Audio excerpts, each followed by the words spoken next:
The beauty of Port Mansfield, this is a jewel, and we are just in the midst of some of the best fishing on the Texas coast. One of the reasons we picked Port Mansfield is because as isolated as it is. You know, when you come here, all the big city stuff is gone. You don't have all the shops and the stores, and you are just here with nature as it should be. There's truly no other place in Texas quite like Port Mansfield, is there? No, there isn't. We are truly blessed. This is a little gem on the Texas coast, absolutely.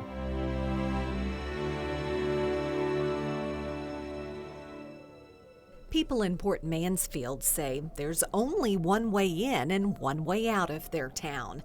It truly is where the blacktop ends and the open water begins. Today it's a little windy, but we're looking at the lower Laguna Madre right here. South Padre Island, about 9 miles to the east of us. Some of the best fishing on the Texas coast right here. You're looking at it. Does this area hold a special place in your heart? It does. I grew up here, loved fishing on the coast, and had boats before I had a driver's license. Mike Snyder loves the view from the end of this 380-foot pier, a walkway that stretches out from the back patio of the only pink cottage in Port Mansfield. So you wouldn't believe this house back before 2012. It was an 800 square foot, 2-room shack. Shack? A shack. No longer a shack. No. We have 2,900 and some odd square feet, 4 bedrooms, 2 bathrooms. Here's the 2 front bedrooms. How many does this place sleep? The whole house sleeps 16. 8 right here. Mm-hmm. Yes, sir. Oh, wow. Big kitchen for cooking? Big kitchen for cooking. Table is beautiful. Seems you gotta have a table that big for a fishing cabin that sleeps 16.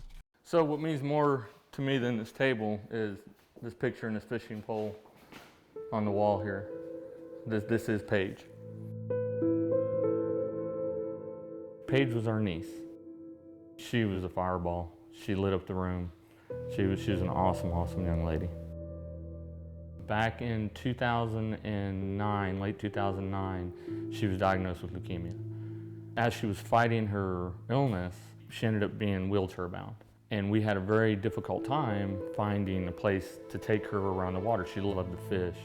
So it was very difficult to find a boat that would take her. So she fought her battle for almost 2 years. And we lost her in July of 2012. We lost Paige in July of 2012, and then tragically we lost her parents, my brother and sister-in-law, in December of that year.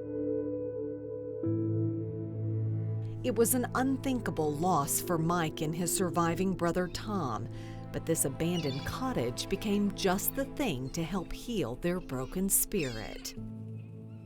And then the back bedroom's here with the master. We do dream trips here. We've done quite a few. We have somebody that's terminally ill, so they come stay here with the family. We make sure all the food's taken care of. We get fishing boats for them. We have large gatherings, and you can just see the calm. It's a place to sort things out. Absolutely. Get your mind straight. Absolutely. We do not charge for anything that we do in our organization. The house is set up for people that use it for underprivileged children. They want to do a youth group, a church group. We have a lot of veterans use it. It is handicap accessible, so the people come in the wheelchairs. That's another reason, because we built it this way, because we saw the need when Paige was battling her illness. So it's completely free of charge. It's all under Trinity Oaks, our charity, and we own a ranch up by Uvalde, Texas, 2,000 acres that we bass fishing, we do the outdoor activities there too. We can sleep, I think, about 50 at a time there. It's a place for healing.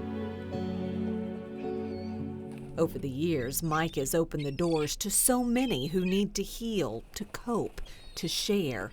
There's just something about this cottage, and there was just something about a little girl named Abigail. 7 years old and terminal cancer. You would never known it. She was just full of energy. And so we set up an offshore trip for her, and they stayed here a week over the 4th of July. Abigail's story touched the hearts of everyone who heard it. She loved fishing, and her love of law enforcement caught the attention of the Freeport police chief, who made her an honorary officer. I now and forever promise to keep fighting the bad guys to keep fighting the bad guys until all of my cancer is gone. until all my cancer's gone. Congratulations, baby. That one was a tough one.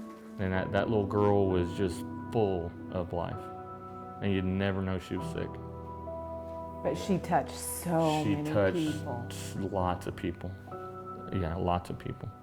Her service, there was thousands of people at that service when we lost her. That's why you do this. Yeah. Take you back to when Paige was diagnosed? It does. It does.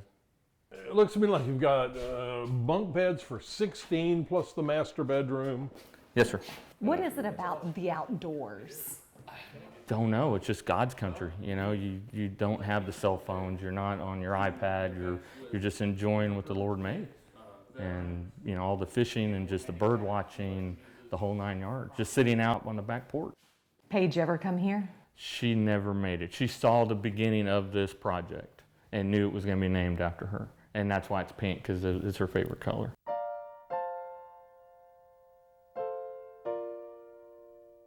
Do you think about her when you come down here? Oh, absolutely. Absolutely, yeah. That's why her name's everywhere and her fishing rod on the wall. And yeah.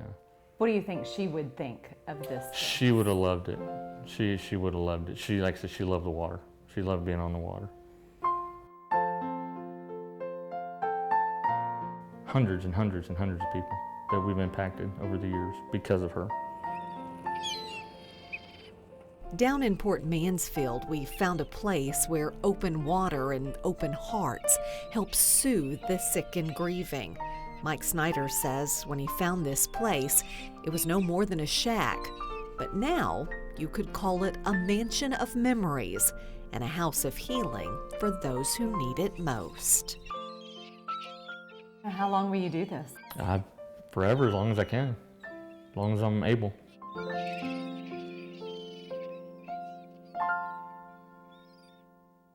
I love that story. Me too, and we've got plenty more where that came from. Just click on the subscribe button and keep traveling with us.